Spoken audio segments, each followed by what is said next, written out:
Hey guys, welcome back. Today I'll be teaching you how to make this super simple, easy to make garter stitch scarf. You will need to know the knit stitch for this pattern, and you'll need a size 11 or 8mm knitting needles, as well as a size 5 yarn. So without further ado, let's begin.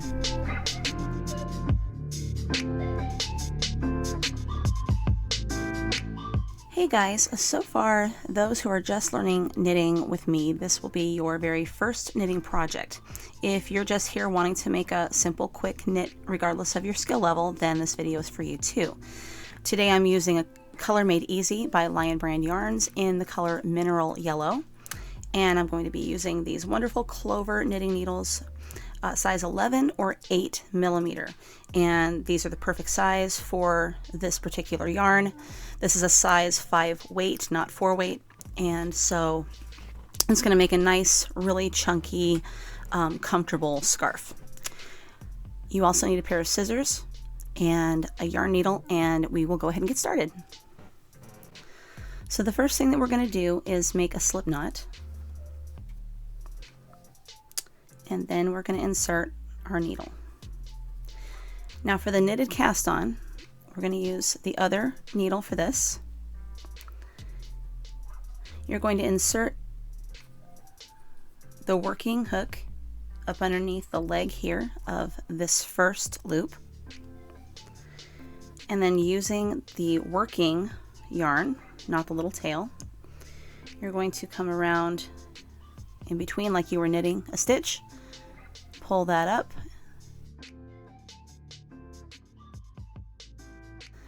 bring your other needle up underneath this leg here like that, and then bring that loop down on top to this needle here, and that will be how you will cast on. For my scarf I did exactly 32 stitches. You can make yours longer, you can also make yours shorter. It doesn't matter how many you want. The count of the stitches does not matter. We're going to be using only the knit stitch for this project, so math is not a concern. So just go ahead and put on the amount that you want for your scarf, and then we'll get started.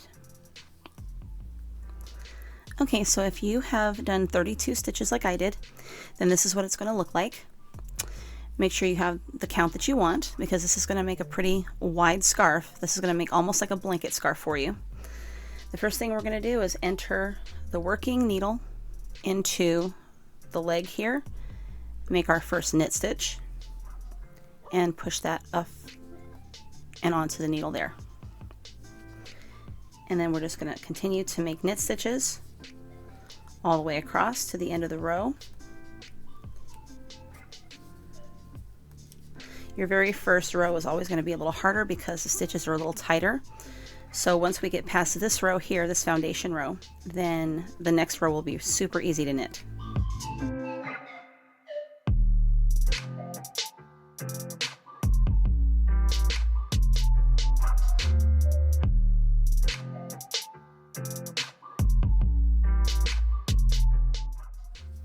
You'll notice that the stitches over here on this working needle are a lot more loose than they are on the other, and that's exactly the way they should be.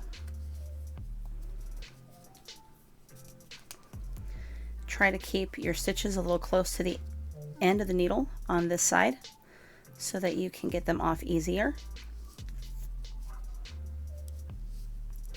And also throughout this project I will be showing different techniques for knitting. I'll be using the English knitting, I'll be using the flicking method, and I'll also be using the Continental method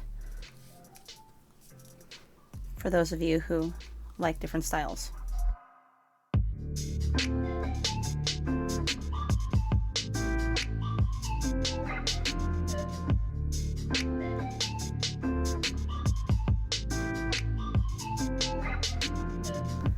As I said, there's no wrong count. You can have as many as you want. Depending on the person you're making this for, maybe you want to make it for a child, then you would want to use less stitches. I would say maybe 20 would be good. Okay, now we're going to move into the next row. You're going to do exactly the same thing you just did in the foundation row. Up under the first leg, find your working yarn, and then we start. Now I'm going to be using the flicking method for this. This is how I normally will knit when I want it to be really quick.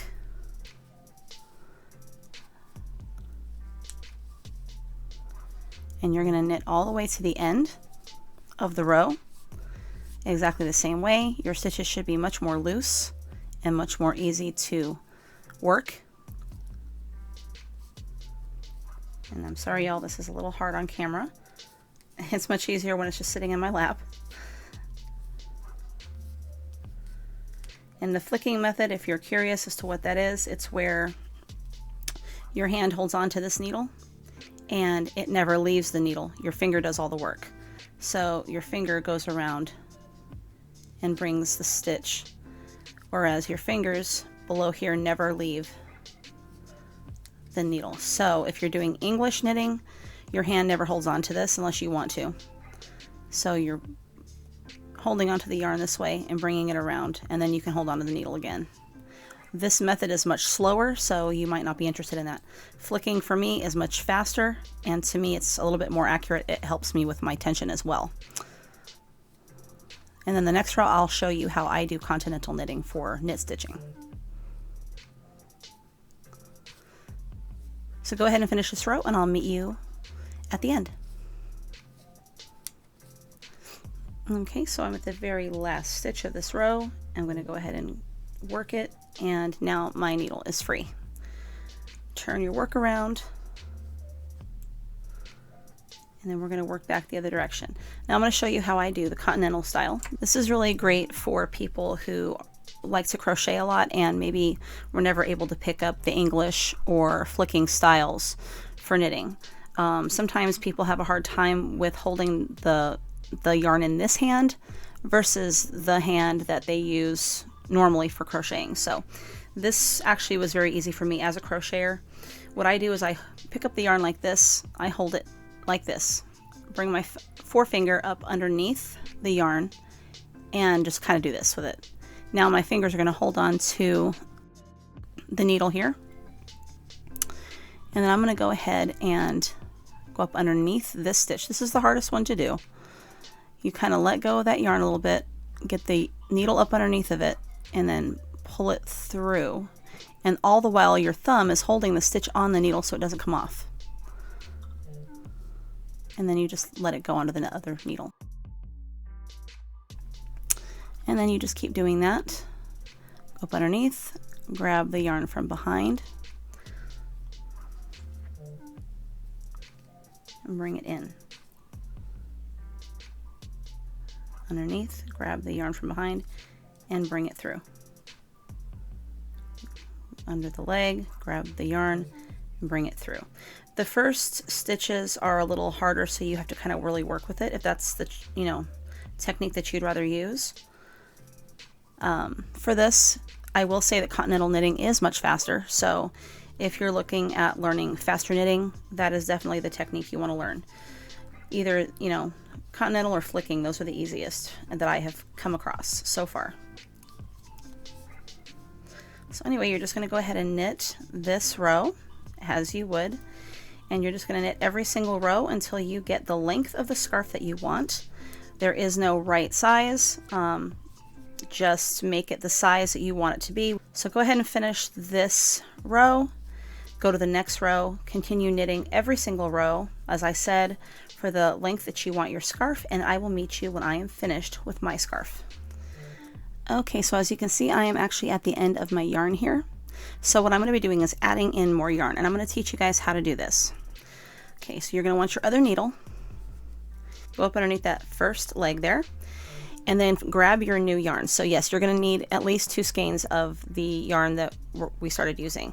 All right, so you're going to go ahead and make a loop with the tail in front, the working yarn behind, like this. You're going to put it around that back needle and then pull it through like you would a regular stitch. Now make sure that your 2 ends, okay, the end that you ended with and the one that you just added on are together. Pull them down and go ahead and make your knot here, because otherwise it will get loose and then your stitch won't be the size you want it to be. So go ahead and make the knot here. Make it kind of tight. You don't want it to be too tight because you want this stitch down here to be workable the next row.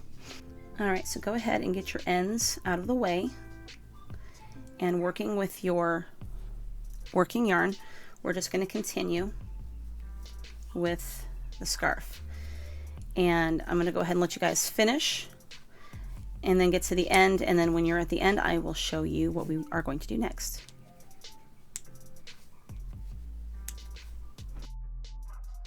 Okay, so I have a really good amount of length on my scarf so far, and I think what I'm going to go ahead and do is make mine into a cowl, because I typically do not wear a whole lot of scarves that have fringe on them and such like that. I usually give those away.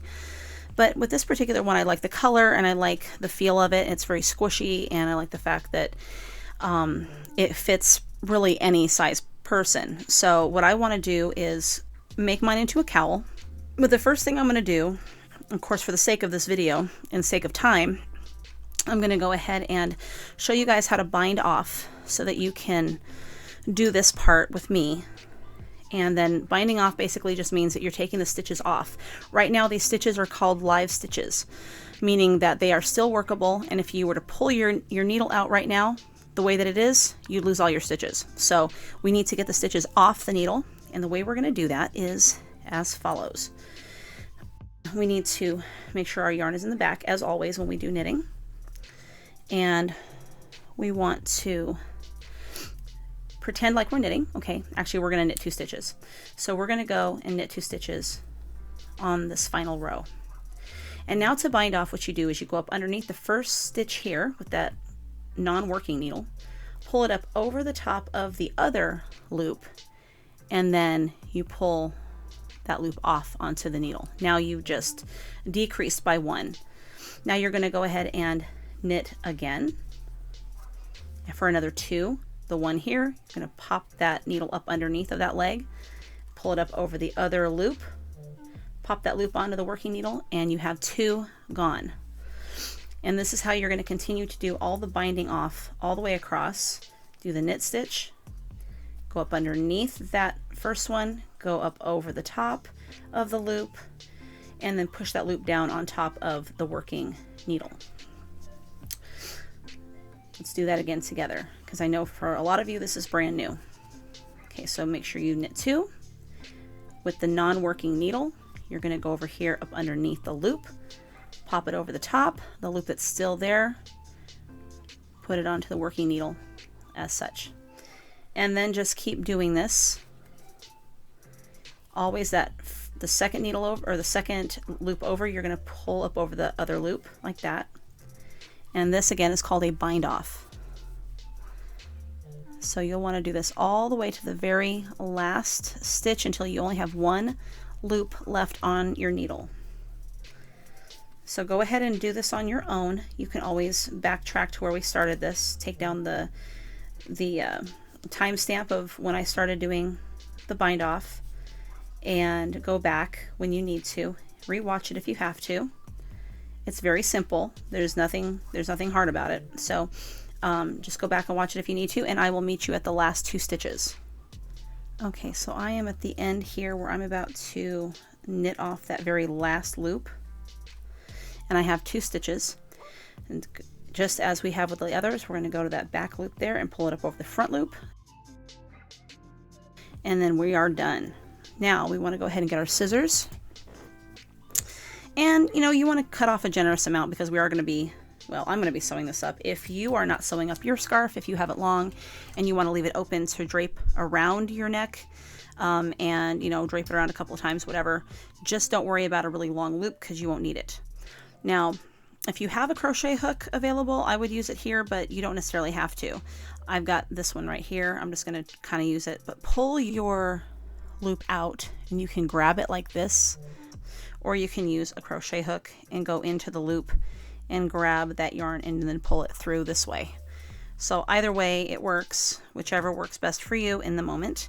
Tighten down that stitch just a bit, kind of push that down until you have the edge tightened.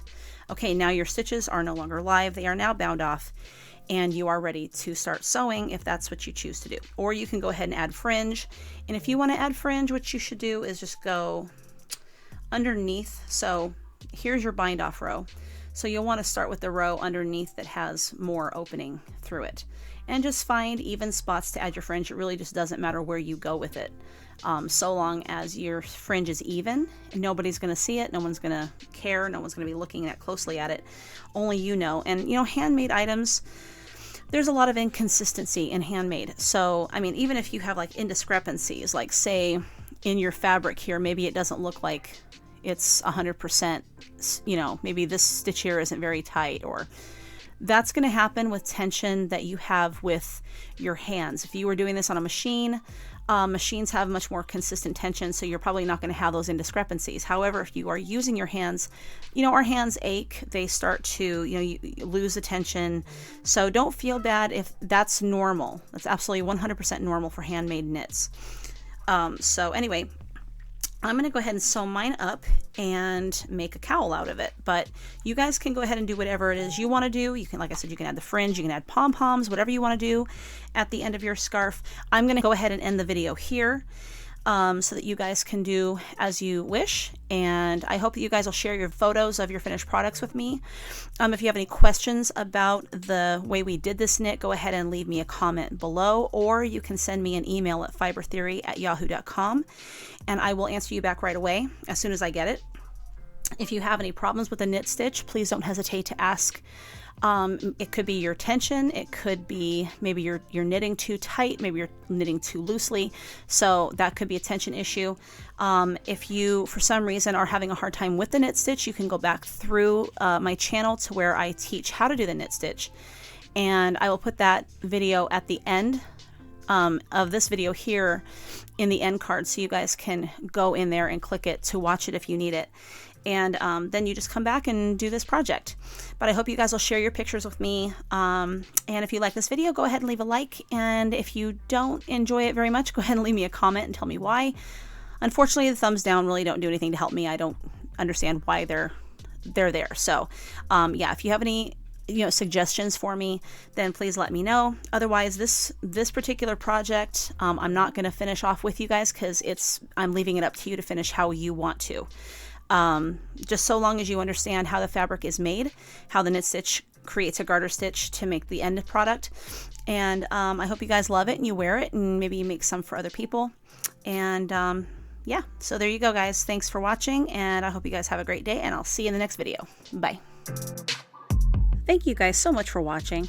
I hope you enjoyed this tutorial, and for all the latest updates on future projects, you can follow me on Instagram and Twitter at the handle @fibertheory. Remember to subscribe and hit that bell icon for all future project notifications. Have a great day.